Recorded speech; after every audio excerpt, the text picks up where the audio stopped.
Journey of Souls by Michael Newton explores the experiences of souls after physical death, derived from hypnosis sessions with clients.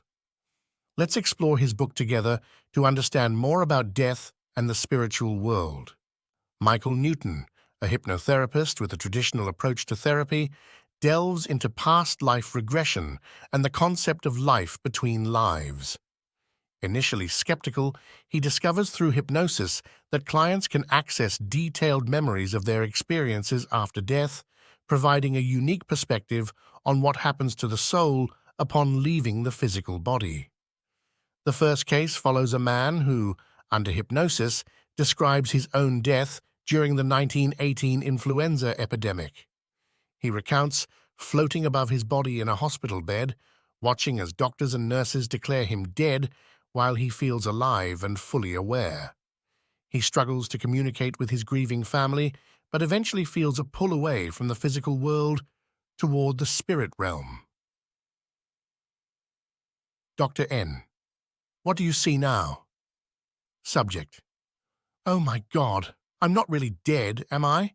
I mean, my body is dead. I can see it below me, but I'm floating. I can look down and see my body lying flat in the hospital bed. Everyone around me thinks I'm dead, but I'm not. I want to shout, hey, I'm not really dead. This is so incredible. The nurses are pulling a sheet over my head. People I know are crying. I'm supposed to be dead, but I'm still alive. It's strange, because my body is absolutely dead while I'm moving around it from above. I'm alive. Dr. N. What are you feeling as you float above your body? Subject. It's like watching a movie, only I'm in it. The doctor is comforting my wife and daughter. My wife is sobbing. I'm trying to reach into her mind, to tell her everything is all right with me. She is so overcome by grief. I'm not getting through. I want her to know my suffering is gone. I'm free of my body. I don't need it anymore. That I will wait for her. But she's not listening to me. Dr. N. What's happening now? Are you moving further into the spirit world? Subject. Yes, I'm rising up higher, still floating. Looking back at my body, I feel this pulling sensation, a force, kind of magnetic, drawing me away, but I don't want to go yet.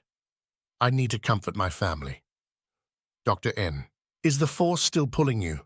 Can you resist it? Subject.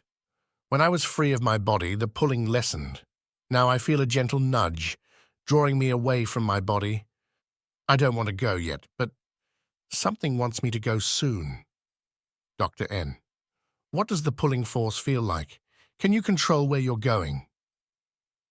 Subject. It's as if I'm suspended in air that isn't air, no limits, no gravity. I'm weightless. I can move around a bit, but I'm being drawn towards a brighter light. Dr. N. Describe the light. Subject. It's so bright. It's bright everywhere, but the brightest light is farther away. The area closer to my body is darker, more like a grey-white. Dr. N. What's happening now? Are you ready to go? Subject. Yes, I'm moving toward the light. Slowly, it's time to go. In the second case, a client recalls a past life as Sally, a young woman who was killed by Kiowa Indians in an attack on a wagon train in 1866.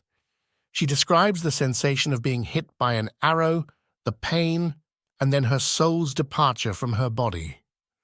Like the first case, she experiences a sense of floating and weightlessness, with a gradual pull toward a brighter light in the spirit world.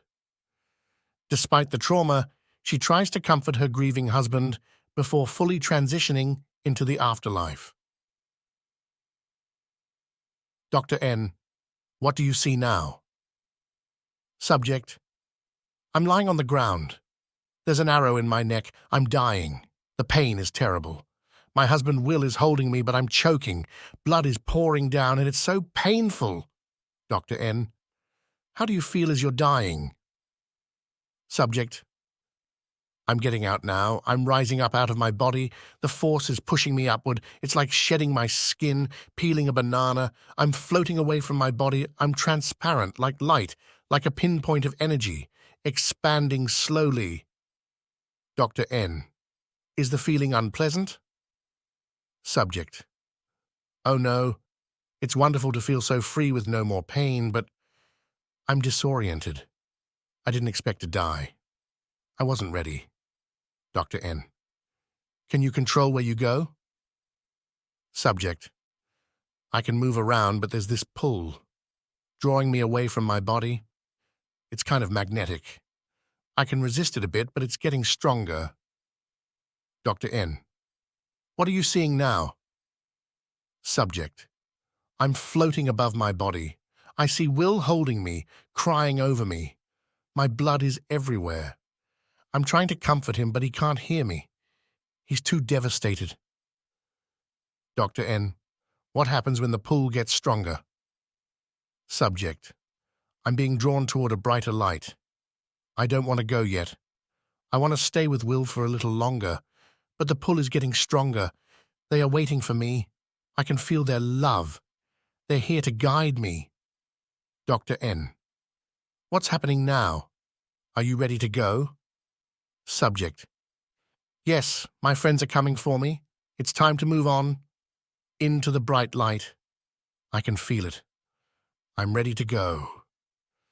Throughout these cases, Newton emphasizes the consistency in the descriptions of the spirit world, suggesting that a universal journey occurs for souls after death. Clients frequently describe floating, a sense of freedom from the physical body, and a magnetic pull toward a brighter, welcoming light.